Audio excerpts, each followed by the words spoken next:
just is such a beautiful track. I'll also play that for Maddie and Graham. They got married. Well, Graham finally proposed on the ferry to Santander. She said yes because she's mad about him. She's mad about Pop. Anyway, my great thanks, of course, to you for taking part in all the messing. Our news team is Mike the Feeder Powell.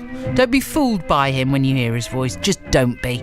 And we've had the glorious genius that is Gary the Hat Newman, giving us beautiful mossy visions. Charming quick wits of Zoe Milady, and back from his silent retreat in concert, Larry, don't touch my Twinkie crib. We can't do it without you. See you next week if you're in for it.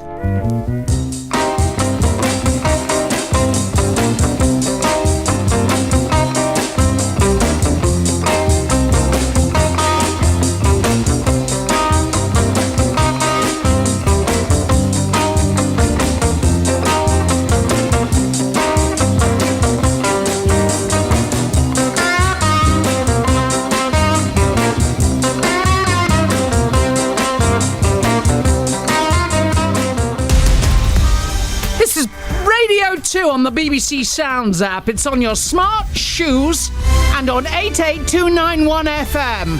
Thank you. BBC News at 8 o'clock. This is Mike Powell. Campaigners against the government's policy to send migrants to Rwanda are taking their fight to the Court of Appeal on Monday.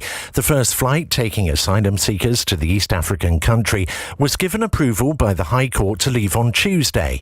Prince Charles has been caught up in the row after the Times reported that he had called the policy appalling during private conversations. The Rwandan government spokesperson Yolande Makolo doesn't think any comments made by the Prince will cast a shadow over his visit there for the Commonwealth Heads of Government meeting in 10 days' time. Not at all. We're looking very much forward to welcoming Prince Charles and the Duchess of Cornwall to Kigali in about a week or so. We're excited that they're coming. We're looking forward to welcoming all the leaders and all the delegates that are coming to this meeting. We have lots to talk about, a really charged program, and we look forward to continuing the work that was started by the Prince and our President. The Ukrainian army is running out of ammunition, according to its regional governor in Mykolaiv. Vitaly Kim has urged Western allies to speed up the delivery of long-range weapons and military supplies. Scotland's National Clinical Director is warning that the most recent version of the Omicron variant is even more infectious than the original. The latest figures for Scotland suggest COVID cases are rising, with around 1 in 40 people infected, compared with 1 in 50 the previous week. Jason Leach says vaccinations are still the key. It's not anything to panic about. It's not escaping the vaccine. It's not different in terms of its fundamental core disease, but it likes to transmit. So it's finding vulnerable people, and it manages to bridge that gap. The Speaker of the House of Commons, Sir Lindsay Hoyle, is planning to make Parliament a menopause-friendly employer with possible adjustments, including well-ventilated rooms, fans and flexible working. Sir Lindsay said he wanted people at Westminster to talk about the issue and support those affected.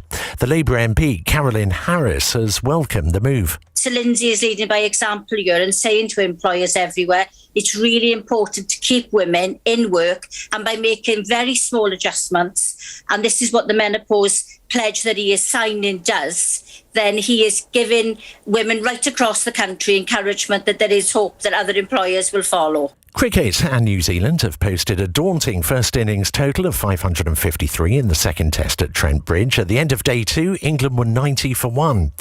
Ferrari's Charles Leclerc will be on pole for tomorrow's Azerbaijan Grand Prix. The Red Bulls of Sergio Perez and Max Verstappen will line up second and third on the grid. And in the Nations League football, Scotland lost 3-0 to the Republic of Ireland in Dublin. The weather, a clear night for most, but cloudier and windy in northwest Scotland with some light showers. BBC News, it's 3 minutes past 8. 1, 2, 3.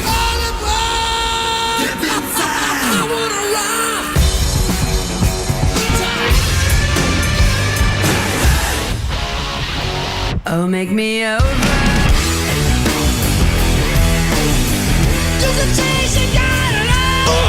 You guys ready? Now, the Radio 2 Rock Show with Johnny Walker.